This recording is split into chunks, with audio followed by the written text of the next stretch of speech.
6월 21일에 제가 이 자리에 섰었습니다. 혹시 그때 예화를 기억하실까요? 드라마 안 보신 분도 계시던데 드라마 폭삭 소가수다를 이야기하면서 그 속에 등장하는 인물 양관식에 대하여서 말씀을 함께 나누는 그러한 시간을 가졌었습니다. 어릴 때부터 한 여자만을 바라보았고, 그리고 그 여자와 결혼을 하여 가정을 이루고 일평생 자신을 헌신하고 자신을 희생하면서 가정을 위해 살았던 양관식이라는 인물, 그 인물을 말씀을 드렸습니다. 그러면서 크게 논란의 여지가 없는 한 이야기를 언급을 했었습니다. 복음이나 사명이나입니다.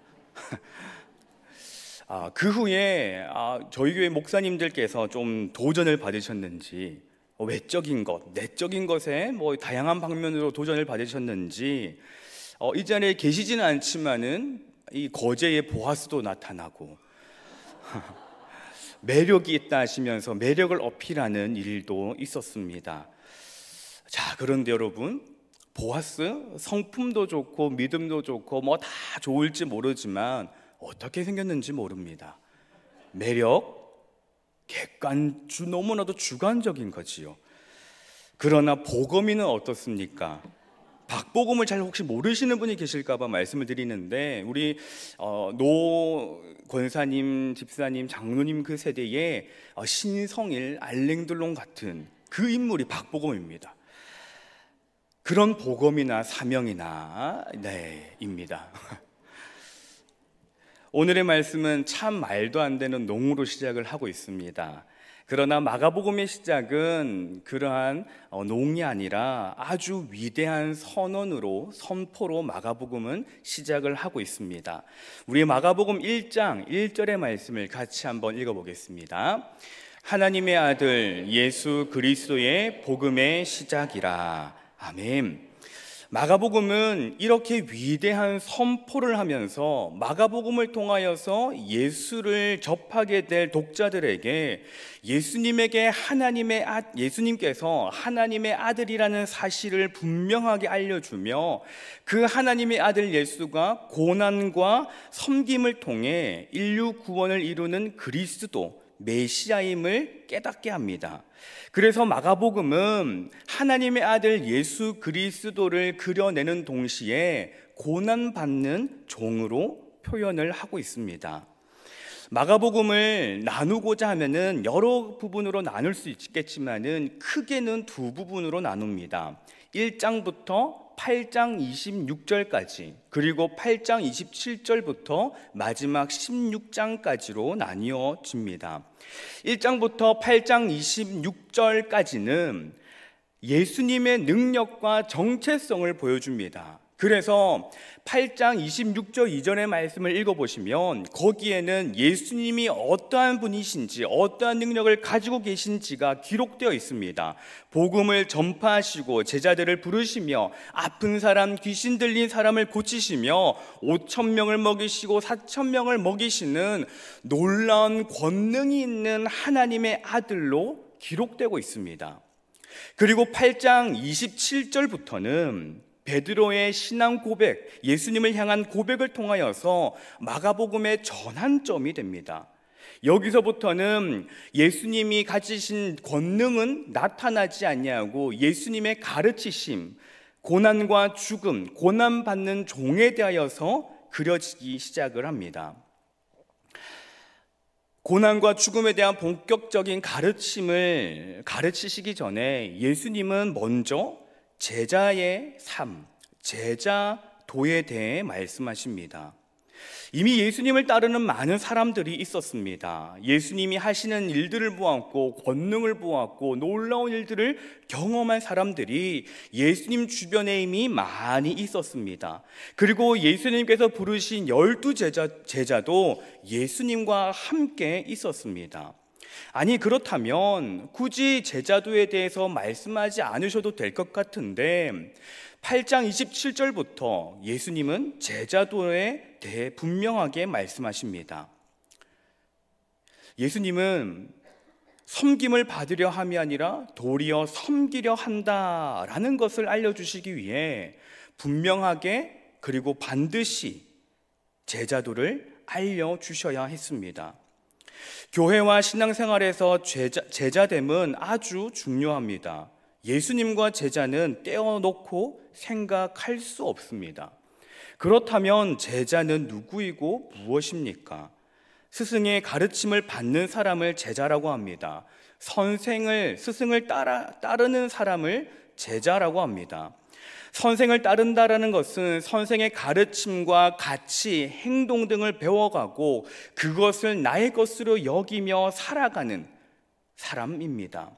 제자라고 하면서도 선생이 가르치는 것을 무시하고 그것을 인정하지 않고 따르지 않는다면 그 사람은 제자라고 할 수 없습니다. 그렇게만 본다면 제자가 되기는 너무나도 쉬워 보입니다.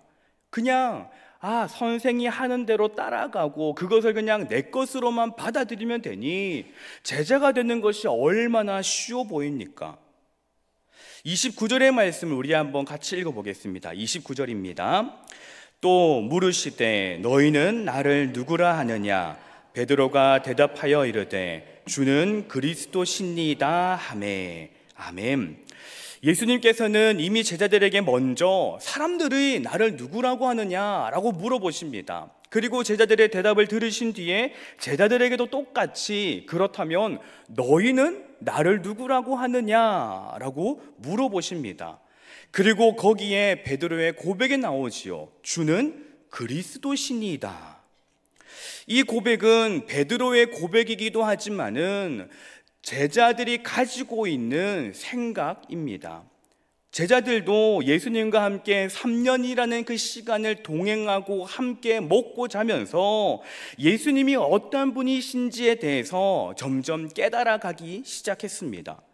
제자들에게도 예수님은 더할 나위 없이 그리스도였습니다. 그렇다면 그리스도는 무엇입니까? 우리는 그리스도를 어떻게 알고 있습니까? 그리스도는 기름 부음 받은 사람이지요. 구약 시대의 대표적인 기름 부음을 받은 자는 왕이었습니다.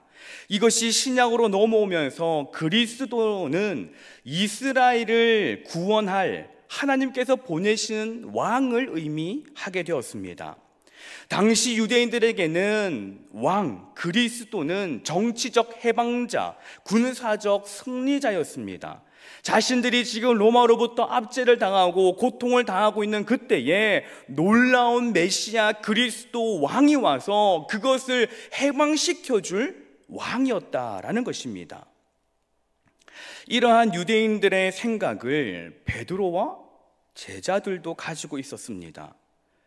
그동안 예수님께서 보여주신 놀라운 능력은 이분은 이러한 대단한 능력을 가지고 계시기에 우리를 구원하기에 우리를 해방시키기에 부족함이 없는 분이다 라는 결론이 내어졌습니다.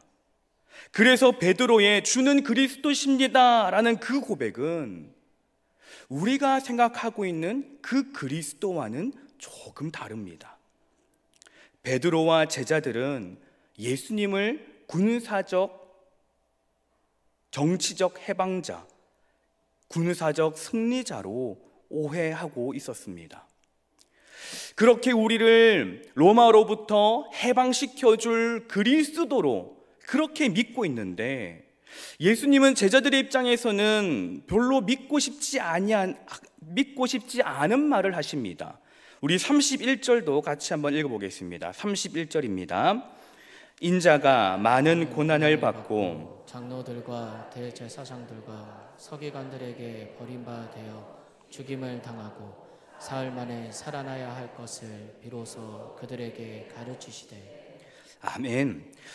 예수님께서 지금 느닷없이 고난받으실 것 그리고 죽으실 것을 말씀하십니다. 제자들의 생각에는 왕이? 그리스도가? 아니 지금 우리를 로마로부터 해방시켜 주어야 할 저 왕이 고난을 받고 죽임을 당해 우리가 모든 것을 포기하고 따라다닌 왕이 유대인을 해방시키기 전에 죽고 그런다고?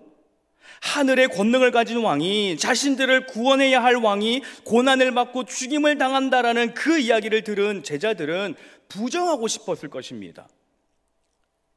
거기에 다혈질의 베드로는 즉각 반응을 합니다. 32절 말씀을 같이 한번 읽어보겠습니다. 드러내놓고 이 말씀을 하시니 베드로가 예수를 붙들고 항변하매. 아멘. 성도님들은 이 베드로가 항변했다라는 이 말이 어떻게 들려지고 해석되어지십니까? 예수님 농담하지 마세요. 우리 3년 동안 있으면서 예수님 지금 그 고난을 받고 죽임을 당할 그런 분이 아니십니다. 주님, 예수님, 당신이 가지고 계신 능력이라면 우리를 저 로마로부터 구원해 주실 것이 분명하고 확실한데, 농담도 너무 지나치게 하십니다. 그러지 마세요. 그러는 것처럼 들려지십니까? 그래도 선생과 제자인데 어느 정도 선을 지키며 지금 싸해진 분위기를 좀 풀어보려고 했던 것일까요? 원어로 이 항변하다라는 말은 에피티마오라고 합니다. 이것은 주권적 권위 아래에 있는 대상을 향한 강한 질책을 의미합니다. 그래서 성경에서 이 에피티마오는 예수님께서 귀신을 쫓아내실 때에 주로 사용되었던 단어입니다. 그러니 베드로가 예수님을 향하여서 항변하였다라는 것, 에피티마오를 했다라는 것은 예수님을 강하게 질책하고 꾸짖었다라는 것이지요. 언성을 아주 높이며 아주 강하게 예수님이 말하고 있는 내가 고난을 당하고 죽임을 당할 것이다라는 그 말에 반박을 하고 있는 겁니다. 지금도 그렇지만 당시의 사회에서 제자가 선생에게 이렇게 하는 것은 아주 잘못된 행동입니다. 그러나 베드로는 지금 그런 것을 따질 정도로 이성적이지 않습니다. 선생이고 그리스도고 뭐고 내가 지금까지 당신을 어떻게 따라왔는데, 내가 모든 것을 포기하고 따라왔는데 무슨 소리를 하는 거냐 라고 따지고 있는 겁니다. 다른 제자들의 상황은 기록되어 있지 않지만은 크게 다르지 않을 것 같습니다. 제자들의 입장에서는 너무 화가 나고 어이가 없지 않겠습니까? 예수님이 죽는 것이나 보려고 지금까지 따라왔나 생각이 들지 않았을까요? 지금까지의 그 3년의 시간이 주마등처럼 지나가며 헛된 것이었구나 느껴지지 않았을까요? 왕이신 예수 그리스도가 로마로부터 우리를 해방시켜 주시면 이제 우리도 한 자리씩 차지하고 영의정, 좌의정, 우의정 한 자리씩 차지해야 되는 그 꿈들이 일장춘몽처럼 사라져 버려 허망하지 않을까요? 그런데 예수님은 더욱더 충격적인 말을 하십니다.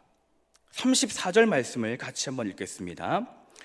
무리와 제자들을 불러 이르시되 누구든지 나를 따라오려거든 자기를 부인하고 자기 십자가를 지고 나를 따를 것이니라. 아멘. 유대인들에게 십자가를 지고 따르라 라는 그 예수님의 발언은 말 그대로 충격이었습니다. 오늘날 우리에게는 십자가는 어떠한 것입니까? 오늘날 십자가를 바라보면서 성도님들은 저 십자가 저 얼른 내려야 돼 경멸의 대상이십니까? 우리에게 십자가는 사랑의 대상이지 않습니까? 하나님의 한없는 사랑의 증거가 십자가입니다. 그러나 당시 사람들에게는 십자가는 무시무시한 처형 도구였습니다. 예수님 시대의 십자가는 로마 제국이 노예나 반역자에게 사용하는 가장 치욕스럽고 가장 고통스러운 처형 방식이었습니다. 거기에다가 유대인들에게는 신명기 21장의 말씀에 나무에 달리는 자마다 저주를 받을 것이다 라는 그 말씀 때문에 십자가를 지고 간다라는 것은 너무나도 말도 안 되는 일이었습니다. 예수님께서 자기 십자가를 지고 나를 따르라라고 하는 그 말씀은 단순한 고난이 아니라 사회적 조롱과 하나님의 저주까지 감수하라는 완전한 자기의 부인인 명령인 동시에 사형수의 길을 걸어가라라는 말과 같았습니다. 그 말을 들은 무리와 제자들 모두 뻥치지 않았겠습니까?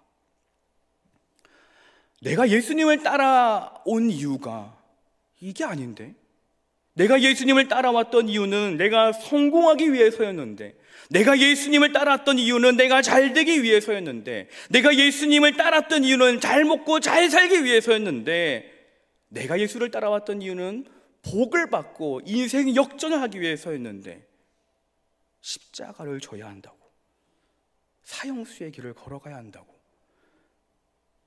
도저히 이해하지 못할 말씀을 합니다.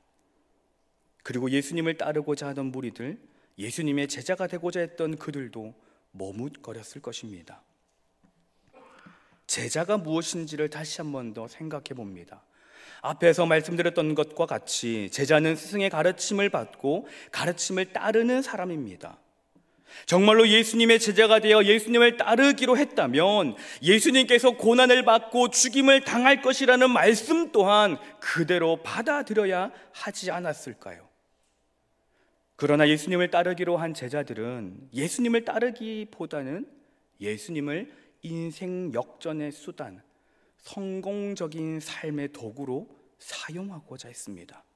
어떤 제자는 어촌에 그물을 깃고 매일매일 물고기를 잡아서 하루하루를 살아가는 자신의 인생을 역전시키고자 했을 것입니다. 어떤 제자는 동족에게 경멸의 대상이었던 그 세리로서 이제는 유대인을 구원할 왕을 따라다니며 자기의 이미지를 쇄신하고자 했을 것입니다. 어떤 제자는 예수님 곁에 있으면은 큰 돈을 만질 수 있어서 그것으로 따르고자 했을 것입니다. 어떠한 제자는 유대 민족주의 운동에 예수, 이 사람이 꼭 필요하지, 이 정도 권능이면, 능력이면 얼마든지 로마를 밀어낼 수 있지라는 저마다의 여러 가지의 이유가 있었습니다. 제자는 스승을 따르는 사람이건만 예수님의 제자들은 저마다 자기의 필요대로 예수님을 사용하려고 했습니다. 이전에 그들은 누가 물어봐도 나는 예수님으로부터 선택받은 제자다라고 당당하게 자부심을 가지고 말하는 제자였습니다. 예수님을 따랐던 사람들, 예수님이 부르실 때 그물을 내버리고 가족들도 내버리고 생계를 내버려두고 예수를 따랐던 사람들이 제자들이었습니다. 예수님과 3년 동안 먹고 자고 동행했습니다. 그러나 제자인 그들은 제자가 되지 못했습니다.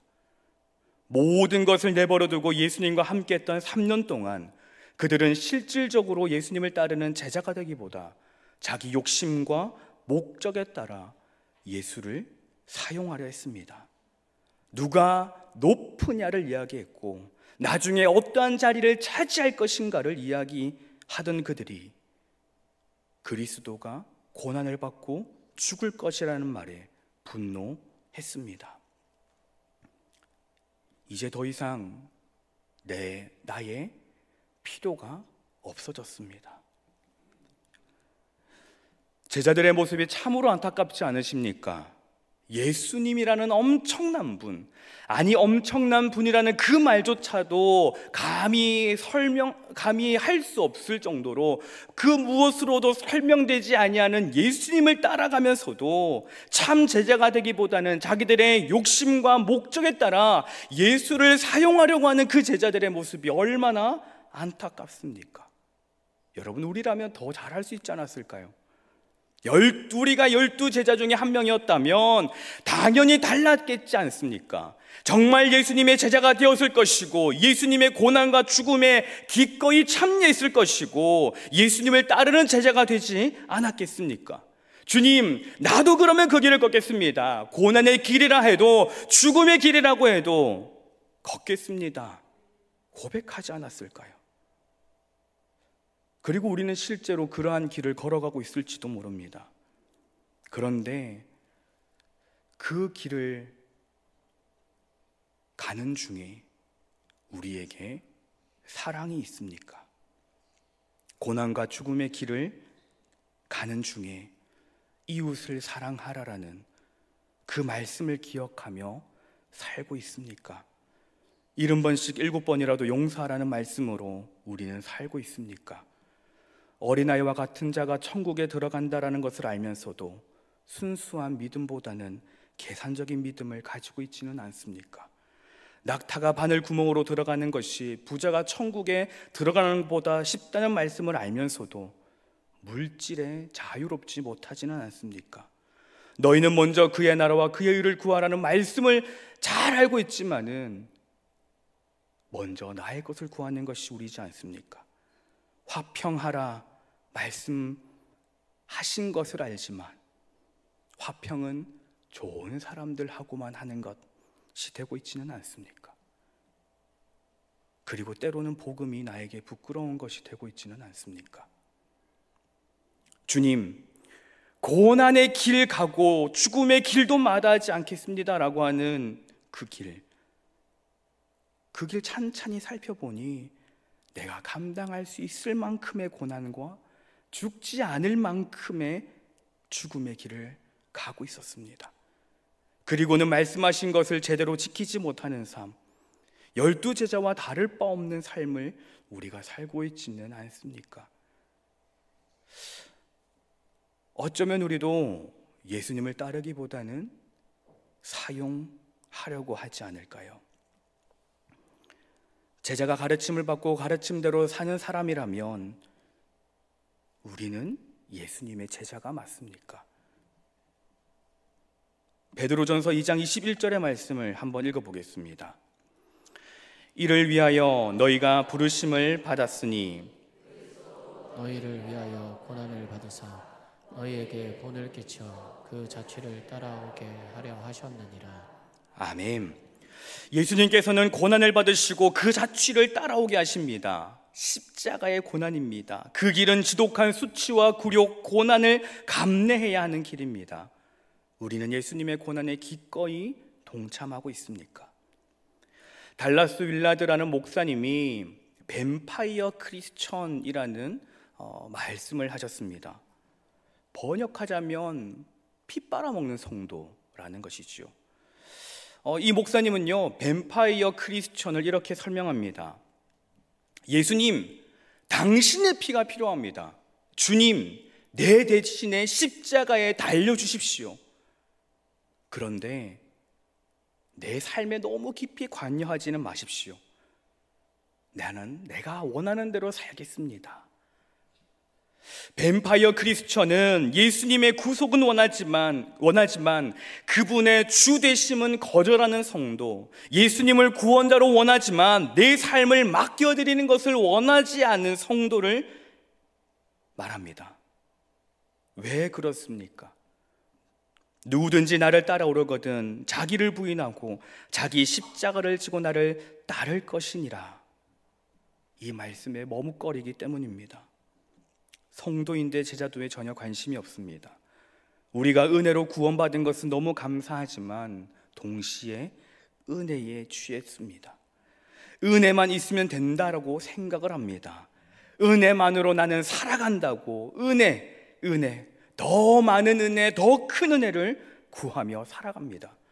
오늘날 많은 성도가 그 십자가를 쓰레기장으로 만들고 있습니다. 실컷 죄와 사망 속에서 살아가다가 예수님 앞으로 나와 나의 죄를 던집니다. 죄를 짓고 살아가다 죄책감을 가지고 주님 옆에 나와 주님 용서하여 주시옵소서, 주님 회개합니다, 주님 내가 다시는 그렇게 살지 않게 해 주십시오 라고 울부짖고 눈물을 흘리며 내어놓습니다. 긍휼을 베풀어 달라고, 은혜를 부어 달라고 빕니다. 그 후에 내 마음이 가벼워지고 편안해지면 다시 삶의 자리로 가서 죄를 짓습니다. 예수님의 피로 우리가 구원을 받았다면 우리 안에 진한 예수님의 피가 흘러야 하는데 우리는 그렇지 못합니다.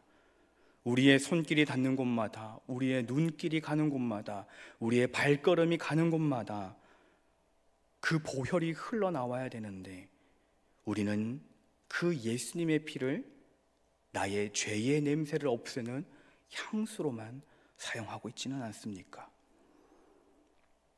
교회에서 주님을 찬양하지만 직장에서는 그리스도의 제자임이 드러나지 않습니다. 가정에서 자기 중심적 언행을 하면서 예배에서는 주님 뜻대로 살겠습니다라고 기도합니다.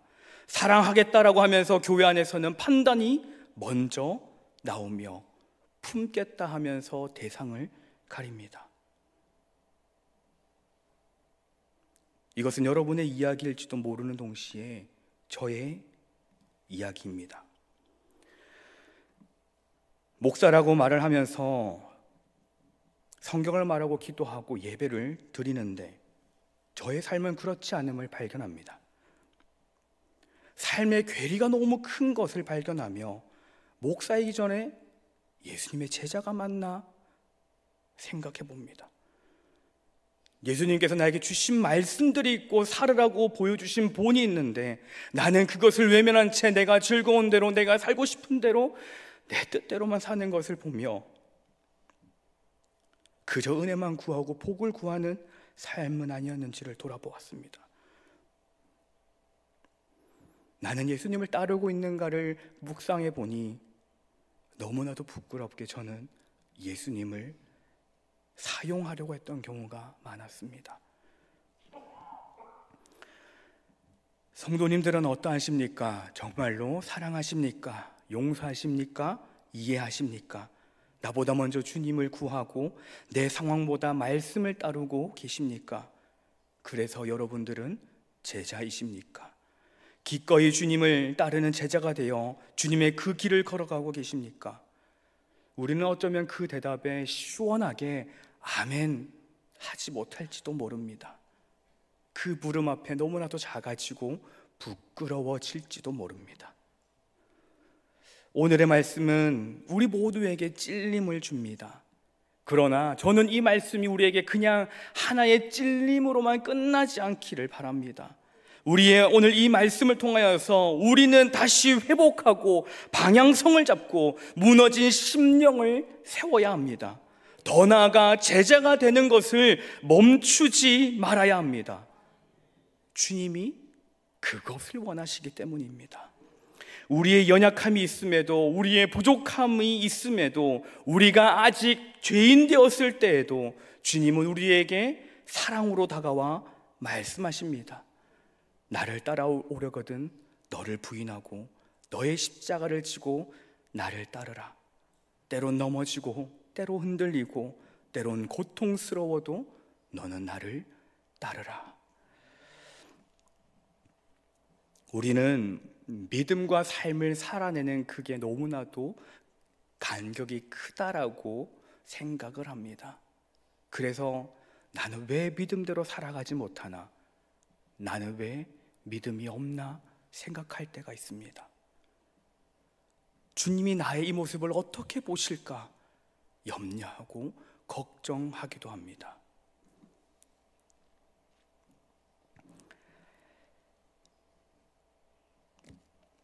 믿음과 삶을 살아내는 실력이 너무나 다른 내 모습을 볼 때에 이 모습도 주가 사랑하실까?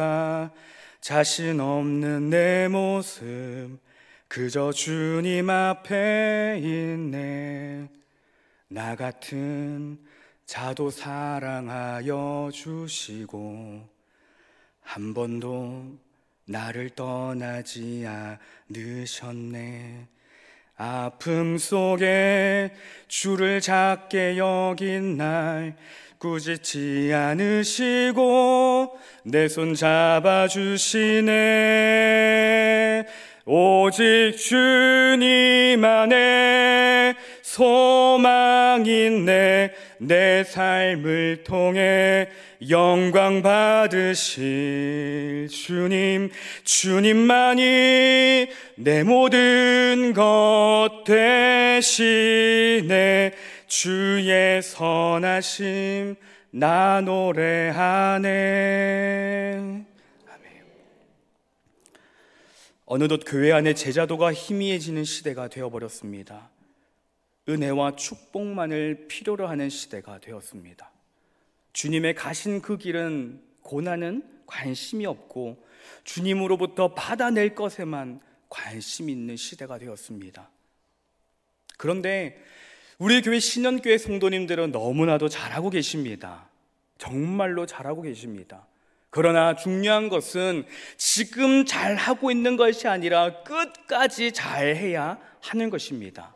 나는 선한 싸움을 싸우고 나의 달려갈 길을 마치고 믿음을 지켰으니라고 고백한 사도 바울처럼 끝까지 믿음의 길을, 제자의 길을 달려가야 합니다. 제자의 길은 주님께서 말씀하신 대로 고난과 죽음의 길입니다. 험할지 모릅니다. 그러나 제자들이 배와 부친을 버리고 예수님을 따라가 제자의 길을 걸어갔을 때 예수님은 제자들에게 권세와 능력을 주시고 성령 충만함을 허락하셨습니다. 따를 것인가? 사용할 것인가? 이 갈림길에서 우리는 기꺼이 주님을 따르는 제자가 되기를 소망합니다. 그래서 12 제자들이 받은 권세와 능력과 성령 충만함으로 이 세상을 승리하며 우리에게 예비된 의의 면류관을 쓰는 주님의 제자, 주님만이 내 모든 것 되심을 고백하는 참 제자가 되시기를 간절히 소망합니다. 기도하겠습니다. 사랑과 내가 풍성하신 하나님 아버지, 수요일 저녁 시간 세상 속에 살지 않고 주님의 전에 나와 주님을 마주하게 하신 은혜에 감사를 드립니다.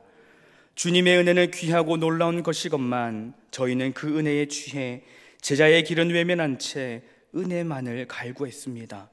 구원은 바라면서 고난은 거부했습니다. 우리 안에 잘못된 신앙의 모습을 바로잡아 주시고 은혜를 구하는 것처럼 제자의 삶도 구하며 그 길을 걸어가게 하옵소서. 제자가 아닌 제자가 아니라 참 제자가 되어 후에 우리를 위해 예비된 의의 면류관을 받게 하옵소서. 예수님의 이름으로 기도드립니다. 아멘.